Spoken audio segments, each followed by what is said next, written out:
போக்குவரத்து தொழிலாளி ஜூலை மாத இதழில் 24 மணி நேர உண்ணாவிரதம்.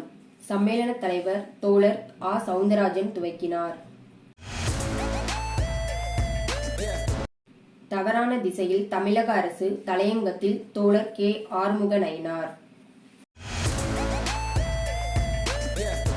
திமுகவின் தேர்தல் வாக்குறுதி என்னவாயிற்று?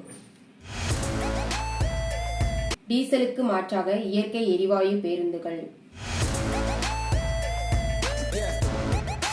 எம்பியாக தேர்ந்தெடுக்கப்பட்டோரில் குற்றவாளிகள். அயோத்தி ராமர் கோவில் எழுப்பப்பட்ட பைசாபாத்தில் பாஜக தோல்வி. மீண்டும் மினி பஸ்.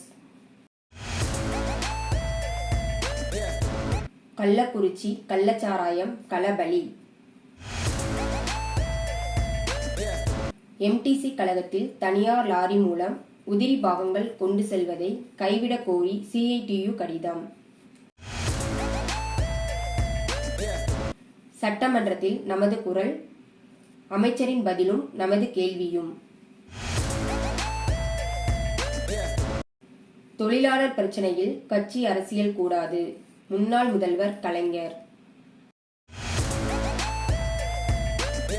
இன்னும் பல தகவல்களுடன் வெளிவருகிறது ஜூலை மாத போக்குவரத்து தொழிலாளி. வாங்கி படியுங்கள், வாசகராக மாறுங்கள். வெளியீடு தமிழ்நாடு அரசு போக்குவரத்து ஊழியர் சம்மேளனம், சிஐடியு.